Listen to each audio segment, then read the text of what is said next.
என் அறைக்கு வந்து விஷத்தை மணிமகுடத்தில் பூச முடியும் என்ற பொழுது ஷெஹன்ஷாவின் உணவிலும் ஆபத்து இருக்கலாம் அல்லவா? ஜோதா பேகம், என்ன கூறிக்கொண்டிருக்கிறீர்கள்?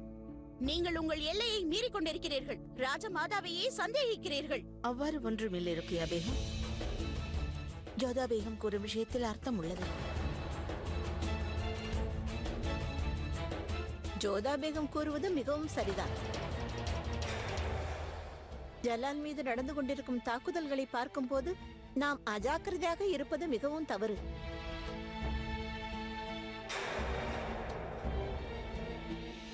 ஷெஹன்ஷா, தாங்களும் ஜோதா பேகம் கூறுவது சரி என்கிறீர்களா? இதில் மறுப்பதற்கு எதுவும் இல்லை பேகம் ருக்கையா. இவருக்கு என் மீது அக்கறை இருக்கின்றது. உணவை பரிசோதிக்க ஒரு அடிமையை அழைக்கின்றேன். வேண்டாம் அத்தை,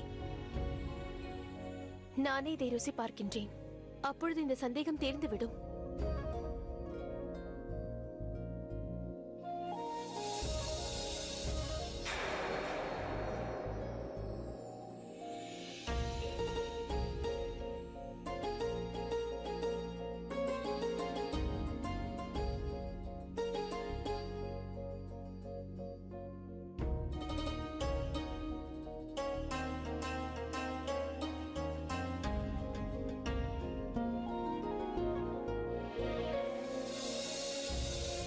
ஜோதா பேகம், மீதமுள்ள உணவுகளை நானே ருசிக்கிறேன்.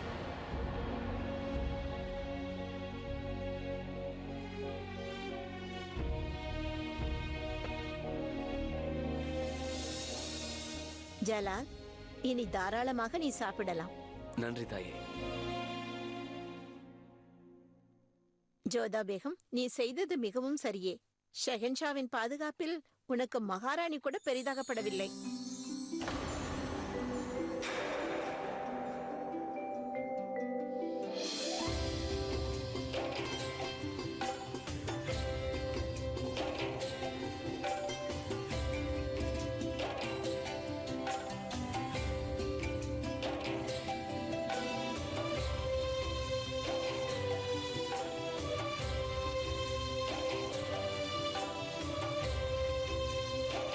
உணவு மிகவும் ருசியாக இருக்கிறது தாயே.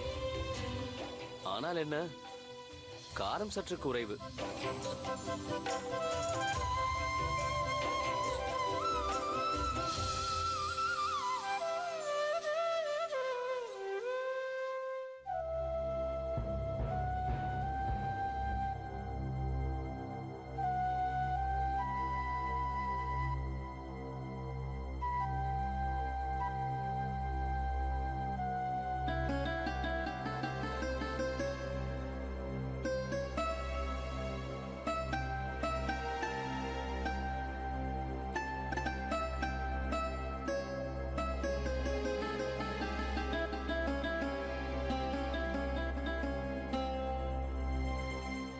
இப்போது கூறு ஷாயிரா, ஷெஹன்ஷாவை கொல்ல நீ ஏன் முயற்சித்தாய்? தாங்களே அறிவீர்கள்.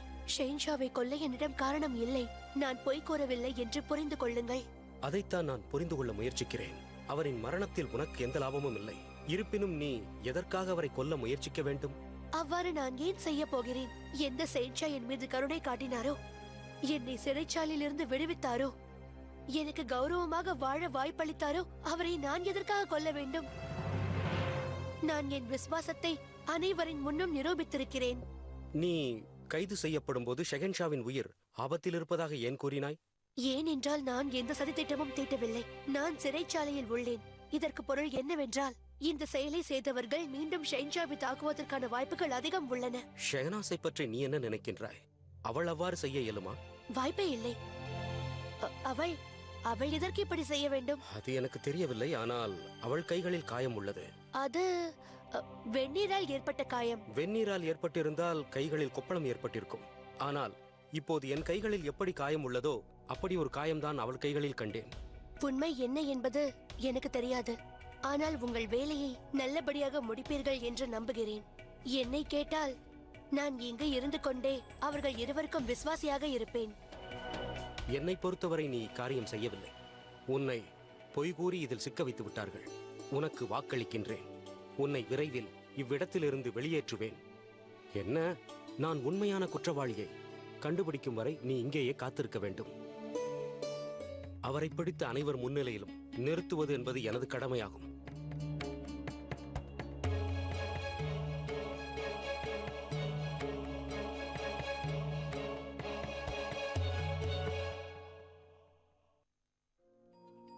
இந்த தீபங்கள் எனக்கு ஆமீரை ஞாபகப்படுத்துகிறது ஜோதா பேகம். ஆமீரையா? சரியாக 1 வருடத்திற்கு முன்பு கோவில் திருவிழாவின் போது நான் உங்கள் ஆமீரில் தான் இருந்தேன்.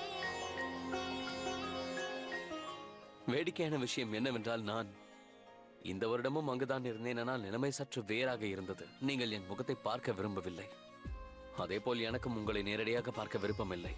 நீங்கள் தான் என்னை கோபித்துக் கொண்டு தவறாக புரிந்து கொண்டீர்கள். இன்னமும் நடந்ததை நினைத்து உங்களுக்கு என் மீது கோபம் உள்ளதா? ஷேன்ஷா, தங்களுடைய நடவடிக்கை தான் என்னை வேதனைப்படுத்திக் கொண்டே இருக்கும். எதற்காக? ஏனென்றால் ஒரு பக்கம் அன்பாக இருக்கிறீர்கள், இன்னொரு பக்கம் என்னை வேதனைப்படுத்துகிறீர்கள். அதனைத் தொடர்ந்து நான் உங்கள் அருகில் வந்து விடும்போது உங்களுக்கு எப்படி இருக்கும் ஜோதா பேகம்? மிகவும் அருகில் வராதீர்கள், நெருப்பு சுட்டுவிடும். ஒருவேளை உங்களை தொடுவதால் நான் சாம்பலாகி விடுவேன் என்றால் நான் அதை ஆனந்தமாக ஏற்றுக்கொள்வேன் ஜோதா.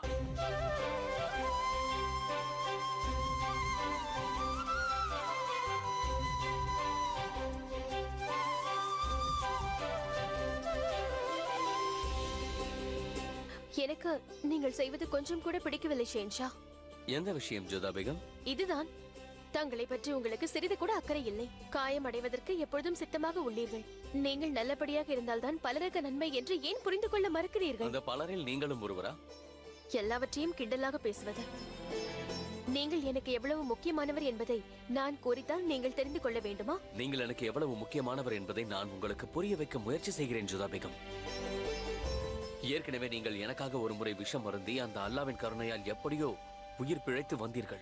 அதே போல் இன்று அந்த உணவை பரிசோதிக்க என்ன அவசியம் வந்தது? ஒருவேளை அதில் விஷம் இருந்திருந்தால்? நீங்கள் அத்தை கூறியதை சரியாக கேட்கவில்லை என்று நினைக்கிறேன். ஷெஹன்ஷாவின் உயிருக்கு முன்னால் மற்றவர்களின் உயிர் முக்கியமல்ல. மக்களுக்கு தாங்கள் இந்த கடவுளை போன்றவர். தங்களுடைய ஜீவன் மிகவும் முக்கியமானது ஷெஹன்ஷா. தாங்கள் கருணை காட்டுவதால் பல அனாதைகளும் குழந்தைகளும் நிம்மதியாக வாழ்கிறார்கள். தங்களுக்கு ஏதாவது ஆகிவிட்டால் பிறகு அவர்களின் நிலைமை?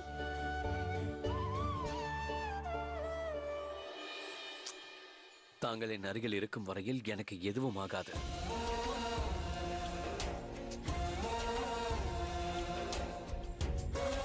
ஷெஹன்ஷா, யாராவது ஜோதா பேகம், எனக்கு எதை பற்றிய கவலையும் இல்லை. ஏனென்றால் இந்த உலகில் எனக்கு முக்கியமானவர் தாங்கள் மட்டும்தான். தாங்கள் ஏதோ கூறினீர்கள் அல்லவா? ஒன்றுமில்லை, தாங்கள் ஓய்விடுங்கள்.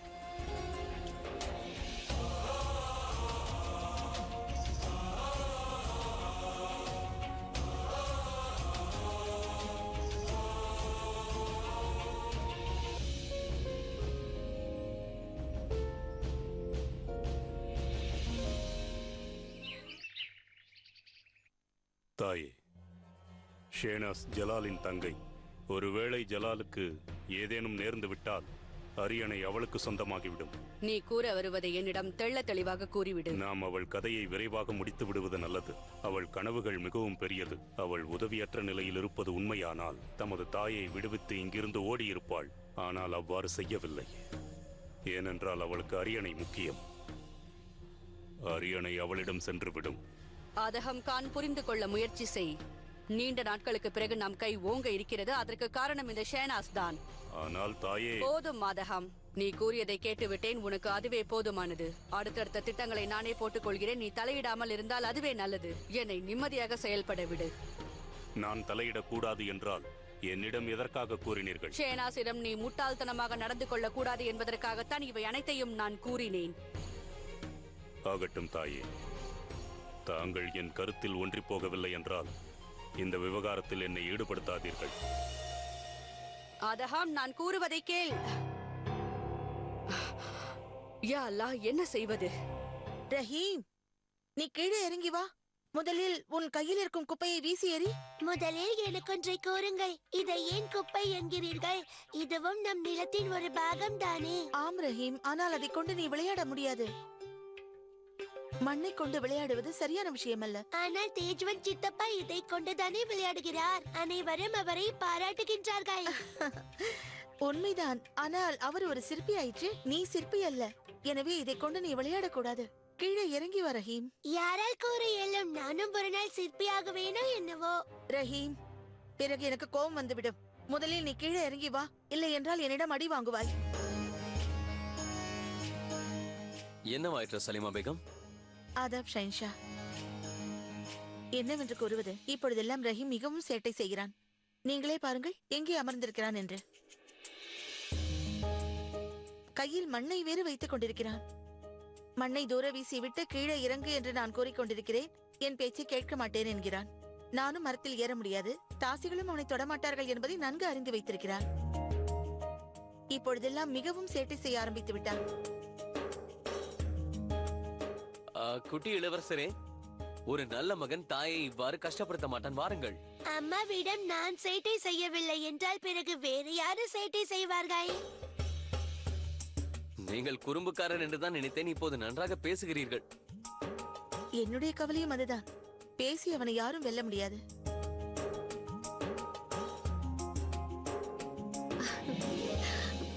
வணக்கம் ஷேன்ஷா. ஆதாப். வணக்கம் சலீமா பேகம். அதான் என்னவாயிற்று? ரஹீமுக்கு புது பயிற்சி அளிக்கிறீர்களா? எதுவுமே அறியாதது போல கேட்க வேண்டாம். நீங்கள் உள்ளுக்குள் சிரித்துக் கொண்டிருப்பது எனக்கு நன்றாக தெரியும். சலீமா பேகம், குழந்தைகள் சேட்டை செய்வது இயல்புதானே? ஓ அப்படியா? நாளை உங்களுக்கும் குழந்தை பிறக்கும் அல்லவா? அதுவும் இது போன்ற சேட்டை செய்யும். அப்பொழுது நான் உங்களிடம் பேசிக்கொள்கிறேன், சரியா?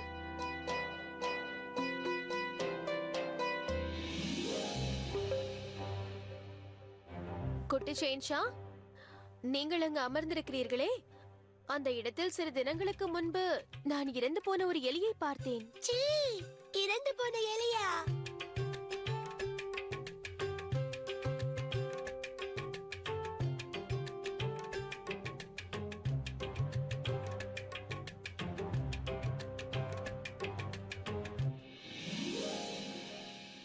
ஏன் அங்கு இறந்த எலி இருந்தது என்று கூறவில்லை? அதான் இப்பொழுது கூறிவிட்டேனே. அந்த இடத்தை சுத்தம் செய்தார்களா என்று கூட தெரியவில்லை. ஐயோ, பார்த்தீர்களா? சிச்சி, உங்கள் கையும் மாடையும் அழுக்கு படிந்து விட்டது. ஆகட்டும் ஷைன்ஷா, எனக்கு உத்தரவு தாருங்கள். இவன் கைகளை கழுவி விட்டு இவன் உடையும் மாற்ற வேண்டும். குதா ஹாஃபிஸ். போகலாமா? குழந்தைகளை கட்டுப்படுத்த உங்களுக்கு நன்றாக தெரிந்திருக்கிறதே ஜோதா பேகம். அப்படியெல்லாம் இல்லை. அப்படித்தான் ஜோதா பேகம். இப்பொழுதுதான் நான் பார்த்தேனே. இதனால் எனக்கு ஒன்று தெளிவாக தெரிகிறது. நீங்கள் தயாராகி விட்டீர்கள் என்று. எதற்கு தயாராகி விட்டேன்? தாயாகுவதற்கு. நான் என்ன கூற வந்தேன் என்றால், குழந்தையை பார்த்துக் கொள்வதற்கு ஜோதா பேகம். ஏனென்றால் உங்களுக்கு அதில் நிறைய திறமை இருக்கிறது. இதில் உங்கள் அபிப்பிராயம் என்னவோ? ஷேன்ஷா, உங்களுக்கும் ரஹீமிற்கும் வித்தியாசமே இல்லை.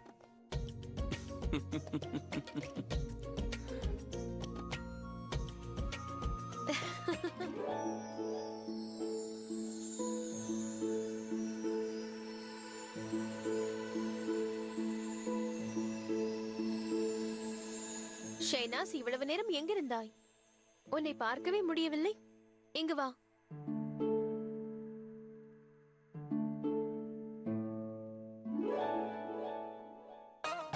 என்னை பார்க்க உனக்கு எங்க நேரம் இருக்கிறது? பிறகு இது என்ன? தனியாக பூமாலை கட்டி கொண்டிருக்கிறாயா? நான் உன்னிடம் பேச மாட்டேன். ஷேனாஸ், என்னை புரிந்து கொள்ளாமல் சண்டை போடாதே. பூக்களை கோர்க்கத்தான் நீ எங்கே இருக்கிறாய் என்று கேட்டேன். என்னையா? அது சென்ஷாவின் நண்பர் இருக்கிறாரே, உயரமாக சிகப்பாக பெரிய தாடி வைத்திருப்பாரே, அவரிடம் சென்றேன். யார்? பெயர் தெரியாது, ஆனால் எப்போதும் சென்ஷாவுடன் இருப்பாரே, அவர்தான் என்னை அழைத்தார். ஆகியால் தான் அங்கு சென்றேன். ஆனால் எங்கே? அங்கே தர்பாருக்கு அருகே ஒரு அறை இருக்குமே, அங்கேதான். அதான் யாருடையது? தெரியாது, நான் அங்கு தனியாக இருந்தேன். ஆகையால் ஓடி வந்து விட்டேன். உனக்கு தெரியுமா, அவர் நல்லவரே அல்ல. ஆனால் எனக்கு அங்கே லட்டு கிடைத்தது. உயரமாக தாடி வைத்திருப்பாரா? அவர் தோடமலாயிற்றே. அவர் எதற்காக ஷேனாஸை அழைத்திருப்பார்? ஏதாவது பிரச்சனையாக இருக்குமோ?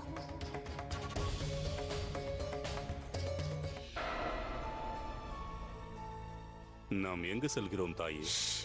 நீ பேசாமல் வா. அமைதியாக என்னை பின்தொடரு.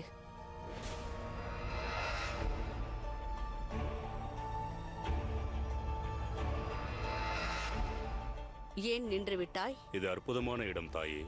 இங்கே நாம் ஒளிந்து கொண்டால் எதிரிகளால் நம்மை கண்டுபிடிக்கவே இயலாது. அது சரி, அங்கிருப்பது என்ன? அதைத்தான் காண்பிக்க வந்தேன், வா என்னோடு.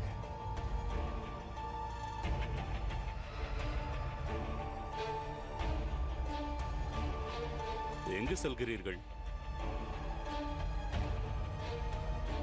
இங்கே பார் அதஹம், தில்லி சிம்மாசனத்தை பெற்றுத்தரும் அரச கட்டளை. உன் கண்களால் நீயே பார். செல்லுங்கள், இங்கிருந்து சென்று விடுங்கள். நான் என் குழந்தையை தரமாட்டேன். இது என்னுடைய குழந்தை. என்ன ஆயிற்று அதஹம்? செல்லுங்கள். அதஹம், என்ன ஆயிற்று உனக்கு?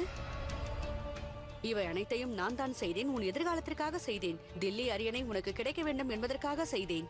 என்ன, தாங்கள் அனைத்தையும் எனக்காக செய்தீர்களா? ஏன் தாயே, ஏன்? ஒரு பெண்ணாக இருந்தும் ஒரு பெண்ணை இந்த நிலைக்கு ஆளாக்கி விட்டீர்களே. இவர் பாட்ஷா ஹுமாயூன் அவர்களது பேகம். இப்போது ஜலால் உங்களை வெறுக்கத்தான் செய்கிறார். இந்த விஷயம் அவருக்கு தெரிந்துவிட்டால் உங்களை இழந்து நான் எப்படி இருப்பேன்? நான் என்ன செய்வேன்? அதஹம் கான், நீ நன்கு அறிவாய். ஜலால் என்னை தள்ளி வைத்து விட்டான் என்று பெரியம்மா என்று கூட அழைப்பதில்லை. ஆனால் ஒன்றை மட்டும் நீ மறவாதே, இன்றும் நான் மகா மந்திரிதான். நீ ஒன்றை புரிந்து கொள், மக்களிடம் எனக்கு செல்வாக்கு உள்ளது. ஏனென்றால் நான் உன்னை போன்று சரீரத்தை தாக்குபவள் அல்ல. ஆனால் நானோ என் அறிவை பயன்படுத்தி எதிரியை தாக்கிக் கொண்டிருக்கிறேன். அதனால்தான் இன்று வரை மக்களுக்கு என்னை பார்த்தால் பயம் ஏற்படுகிறது. நான் உயிரோடு இருக்கும் வரை அது தொடர்ந்து கொண்டே இருக்கும். ஆனால் நீ பயப்பட வேண்டிய அவசியம் இல்லை. நான் பல ஆண்டுகள் பட்ட கஷ்டத்தின் பலன் இது. அவ்வளவு எளிதாக நழுவ விட மாட்டேன். தில்லி அரியணையை உனக்கு பெற்று தந்தே தீருவேன். அதஹம், என் மீது நம்பிக்கை வை. இவளை உயிரோடு வைத்திருந்தால் பொக்கிஷங்களை பற்றிய உண்மைகளை நாம் விரைவாக தெரிந்து கொள்ளலாம். ஷேனாஸ் என்ற அந்த நிஹார் அரச கட்டளையை என்னிடம் அளித்து விடுவாள். அது மட்டுமல்லாமல் ஷேனாஸ் அவளின் தாயை இந்த நிலையில் பார்க்கும் பொழுது அதற்கு காரணம் ஜலால் தான் என்று நிச்சயம் நினைப்பாள். பிறகு நடக்கப் போகும் போரில் ஷேனாஸ் இறந்தாலும் ஜலால் இறந்தாலும் வெற்றி நமக்குத்தான். தில்லியின் அரியணை உனக்குத்தான் கிட்டும் அதஹம்.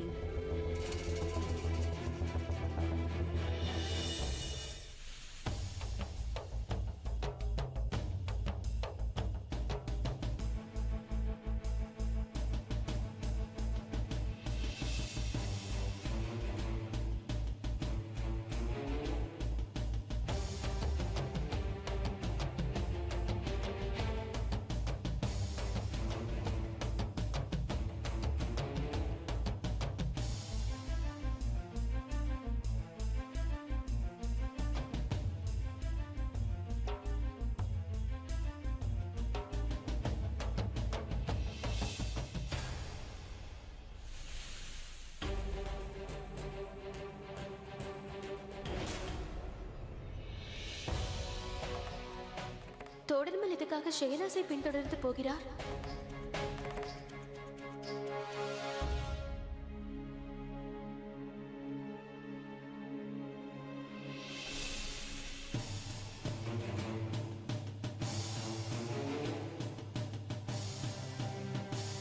அட, வாருங்கள் வாருங்கள்.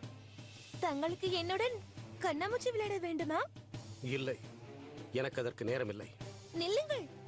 சமயத்தை அமைத்துக் கொண்டால் தானே அமையும். வாருங்கள், விளையாடலாம். பிரமாதமாக இருக்கும். நான் தங்கள் கண்களில் துணியை கட்டுகிறேன். அட, நான் தான் விருப்பமில்லை என்று கூறினேன் அல்லவா? விளையாடினால் சுவாரஸ்யமாக இருக்கும்.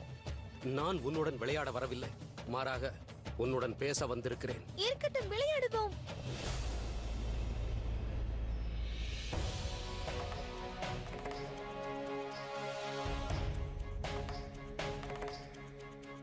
ஷெஹனாஸ், நீ இங்க என்ன செய்கிறாய்?